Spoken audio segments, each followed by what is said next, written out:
The very same Hebrew word, Eretz, used in the Genesis flood narrative to describe all the land covered by water, is also consistently used in other biblical passages to refer only to a specific region, like Egypt or Canaan.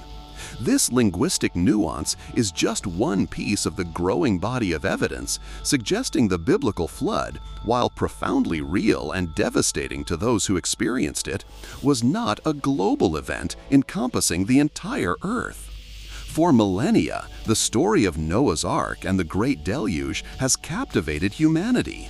It's a foundational narrative for billions, painting a picture of divine judgment and miraculous salvation on a cosmic scale. But what happens when that powerful imagery, passed down through generations, encounters the cold, hard facts of geology, archaeology, and even a deeper linguistic dive into the original Hebrew text? For many, the idea of a universal flood is a core belief, and confronting alternative interpretations can feel like an assault on faith itself. Yet the story's power and its enduring message don't diminish when we approach it with scholarly rigor. In fact, understanding the narrative within its historical and cultural context can unlock even richer layers of meaning. We're going to explore how the text itself, alongside findings from ancient sites and modern science, paints a more complex and perhaps more profound picture of this cataclysmic event. What version of the flood narrative did you encounter growing up? Was it always presented as a worldwide inundation, a literal covering of every mountain on the globe? Or did you ever hear these other interpretations? It's fascinating how deeply ingrained certain understandings become, sometimes overshadowing the very details embedded within the original accounts. Let's begin with that crucial Hebrew word, Eretz. In Genesis 6 and 7, the text describes the waters covering Kol ha'eretz, which is often translated as all the earth. We picture a globe-spanning deluge. But Eretz in biblical Hebrew is remarkably versatile. It can indeed mean the entire planet, like in Genesis 1:1. In the beginning, God created the heavens and the Eretz. However, just as frequently, Eretz refers to a specific piece of land, a country, or even just the ground underfoot.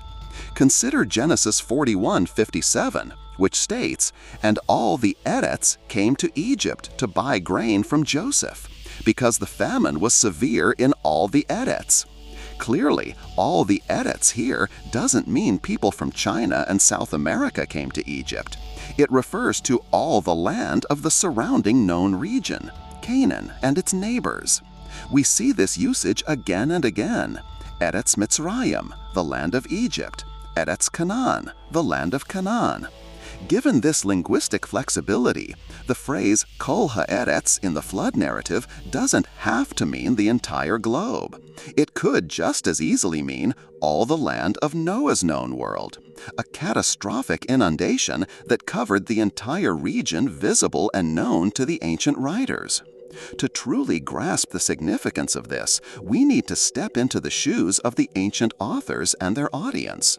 Their understanding of the world was fundamentally different from ours. They didn't have satellite imagery or geographic maps depicting continents. For someone living in ancient Mesopotamia or the Levant, the world meant the expanse of land they knew. The plains, the mountains, the rivers, and the distant horizons, beyond which lay uncharted, often mythical territories. For this ancient mindset, a flood that engulfed their entire perceived world, their homeland, their trading routes, the lands of their neighbors, would have been experientially a global event, an absolute catastrophe that left no familiar land untouched. It's not a question of them being wrong about geography. It's about their frame of reference. Their description of the flood reflects their lived experience and knowledge, not a modern scientific inventory of planetary landmasses. This perspective gains even more weight when we look at the flood narratives that predate or are contemporary with the biblical account. The ancient Near East was a cradle of civilization, and within its rich tapestry of myths and histories, we find strikingly similar stories of a great deluge. Perhaps the most famous is the Epic of Gilgamesh, an ancient Mesopotamian epic poem. Discovered on cuneiform tablets, it tells of Utnapishtim, a man chosen by the god Ea to build a great boat to save himself and his family from a flood sent by the gods to destroy humanity. The similarities to Genesis are undeniable. A divine warning, the construction of a large vessel, animals loaded aboard, the flood itself, the sending out of birds to find dry land, and a sacrifice offered upon exiting the ark. Another, even older Mesopotamian text, the Atrahasis epic, recounts a similar story of a specific city, Shuruppak, and a devastating flood that wiped out its inhabitants. These parallel accounts aren't identical to Genesis, but they share a common motif. What do these widespread ancient stories suggest about the nature of the flood itself? These Mesopotamian accounts, steeped in the geography and mythology of the Tigris and Euphrates river valleys, are widely understood by scholars to describe massive regional floods. They speak of the destruction of cities, the loss of known lands, and the god's wrath focused on specific human populations within Mesopotamia. The fact that the biblical narrative shares so many thematic and structural elements with these Mesopotamian texts strongly suggests a shared cultural memory of a genuinely catastrophic flood event in that specific region. It implies that the Genesis account, rather than being an entirely isolated creation story, is part of a broader ancient Near Eastern tradition, likely drawing upon and reinterpreting older narratives through a monotheistic lens. This connection offers a powerful argument for the regionality of the flood, grounding it in a known geographical and historical context. And what about the ground itself? If a flood covered the entire Earth, surely it would have left an unmistakable geological signature. For decades, archaeologists, captivated by the biblical narrative, searched for this evidence. Perhaps the most famous search was led by Sir Leonard Woolley in the 1920s at the ancient Sumerian city of in modern-day Iraq. Below layers of human settlement, Woolley unearthed a thick, sterile layer of pure water-laid clay, meters deep, containing no artifacts. Below that, he found evidence of even older human habitation. He famously declared he had found evidence of the Great Flood.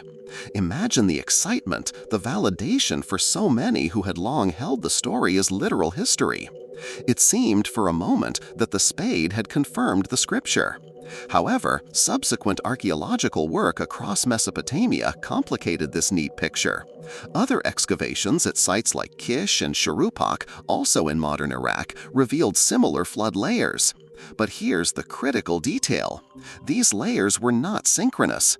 They occurred at different times, sometimes separated by centuries, and at different elevations.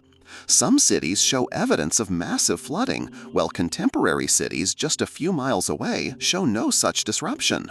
For instance, the flood layer at dates to around 3100 BCE, while the one at Kish is from around 2800 BCE. This means that while devastating localized floods were a recurring feature of life in the riverine plains of Mesopotamia, a region prone to catastrophic inundations from the Tigris and Euphrates, they were not a single, synchronized, region-wide, or certainly not global event. What Woolley found at was undoubtedly a massive local flood, but it wasn't the sole, universal deluge of biblical fame. Beyond localized archaeological layers, the broader geological record offers an even more compelling argument against a global flood. If all the Earth's highest mountains, like Mount Everest, were covered by water, as Genesis 7:19-20 implies, that would require an astonishing amount of water, enough to raise the global sea level by several miles. Where did all that water come from, and where did it go afterwards? There is no known geological mechanism that could produce or absorb such a vast quantity of water in such a short period. Furthermore, a global flood would leave a clear, uniform sedimentary layer across all continents, containing a mixed assemblage of flora and fauna from all ecosystems. Geologists simply do not find this. Instead, they find continuous, undisturbed strata, fossil records that show gradual transitions, and erosion patterns utterly incompatible with a single planet-wide deluge. The geological evidence points overwhelmingly to a long, complex history of Earth shaped by myriad forces, not a single recent catastrophic global flood. Think too about the very survival of human cultures.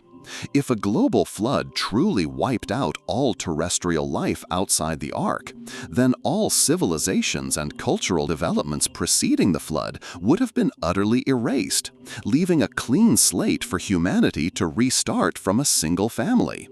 Yet, archaeological records show continuous cultural development in many regions of the world, especially in places like Egypt, parts of China, and certain areas of Europe, that extend unbroken through the proposed timeline of the biblical flood.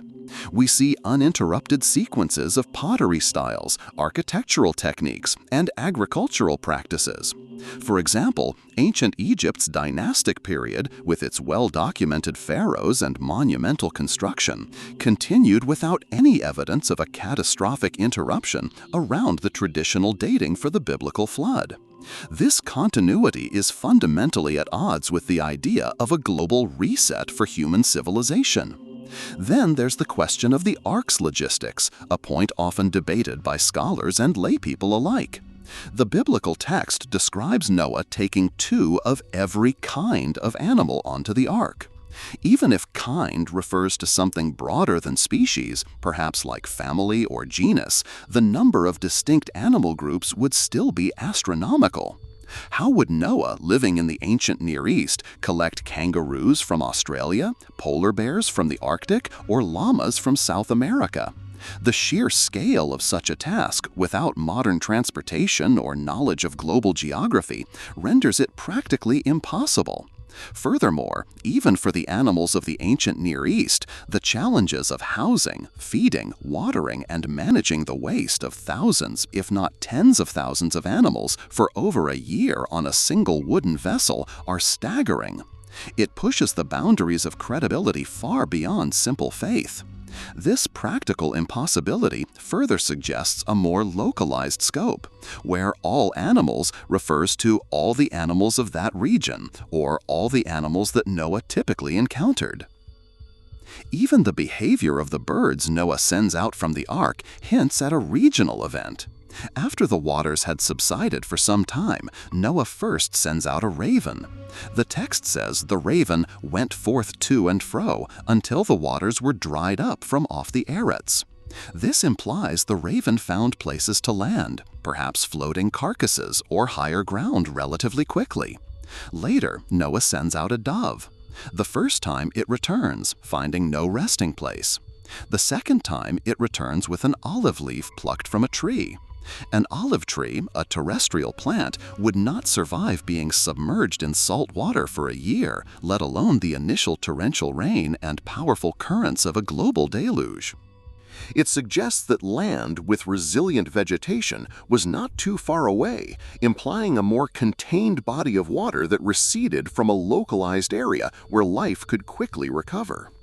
If the entire world were submerged, the probability of a raven finding sustenance or a dove finding a freshly sprouted olive leaf within a few weeks or months seems incredibly low. The covenant of the rainbow, too, can be understood in a regional context. After the flood, God makes a promise to Noah and his descendants. "I will never again cut off all flesh by the waters of a flood, neither shall there any more be a flood to destroy the Eretz." Many take this as a promise that the entire globe will never again be covered by water. However, if Eretz refers to a specific region, then the promise is that that particular region, Noah's inhabited world, will not again be wiped clean of all life by such a flood. We know that catastrophic regional floods continue to occur throughout history and even today. If the promise were truly global, then every devastating local flood would contradict God's word. But if it's understood within the context of the specific catastrophe that befell Noah's world, then the promise holds true. That type of all-encompassing, life-destroying flood for that specific land will not happen again. The rainbow becomes a sign of specific, localized divine commitment, not a global blanket guarantee against all natural disasters. Consider the duration of the flood as well. The biblical text details 40 days and 40 nights of rain, followed by the waters prevailing for 150 days, and then a gradual recession. The entire event, from the beginning of the rain to Noah exiting the ark, spans over a year. While this is an incredibly long time for a local flood, the geological implications of water covering the entire planet for over a year and then receding are simply not supported by any scientific evidence. The energy required for such a rapid, immense inundation and subsequent drainage would reshape the planet in ways we don't observe. The slow recession over months, however, is far more consistent with a large but contained body of water slowly draining or evaporating from a specific basin. The text describes the fountains of the great deep breaking forth, which some interpret as geological activity or subterranean water sources. In a regional flood context, this could refer to massive groundwater surges or tectonic shifts contributing to the inundation of a specific vulnerable basin. It's crucial to acknowledge the ancient use of hyperbole in storytelling. Ancient texts, including the Bible, frequently employed hyperbole to emphasize the magnitude and impact of events, especially those of divine significance. When the text says the waters covered all the high mountains under the whole heaven, this could be a hyperbolic description from the perspective of someone witnessing an unprecedented flood engulfing every familiar landmark. From their vantage point, with the horizon obscured by water, it would indeed seem as though the entire visible heaven was submerged. This isn't a deliberate deception, it's a literary and rhetorical style designed to convey profound awe, terror, and the absolute totality of the disaster for the people who experienced it. Ultimately, the purpose of the flood narrative in Genesis is not scientific treatise on hydrology or geology. It is a profound theological and moral story. It speaks of human wickedness, divine sorrow, judgment, and ultimately grace and a new beginning. The story's power lies in its message about humanity's relationship with the divine, the consequences of corruption, and the enduring hope for restoration. Whether the flood was global or regional, its impact on the few who survived was absolute. Their entire known world was destroyed and then reborn. The moral and spiritual lessons of the story, the importance of righteousness, obedience, and God's faithfulness, remain undiminished by an understanding that situates the physical event within its historical and geographical context. For those who hold to a global flood interpretation, these points present significant challenges from textual, archaeological, and geological standpoints. While faith can transcend scientific explanation, scholarly inquiry invites us to understand the text in its original context, to appreciate its ancient wisdom without imposing modern scientific expectations onto it. The academic consensus, drawing from decades of research across multiple disciplines, strongly indicates that the Genesis flood describes a massive, devastating regional event, likely in Mesopotamia, that was so catastrophic it was perceived by its survivors as encompassing their entire world. This is why similar flood narratives appear across the ancient Near East, rooted in a shared cultural memory of real environmental disasters in that specific, low-lying, river-fed region. What can we then confidently say about the flood? We can confidently say that archaeological and geological evidence does not support a recent, single, worldwide flood event. We can confidently say that ancient texts, including Genesis, often use language that can be interpreted both regionally and universally, depending on context, and that the word Eretz is a prime example of this ambiguity.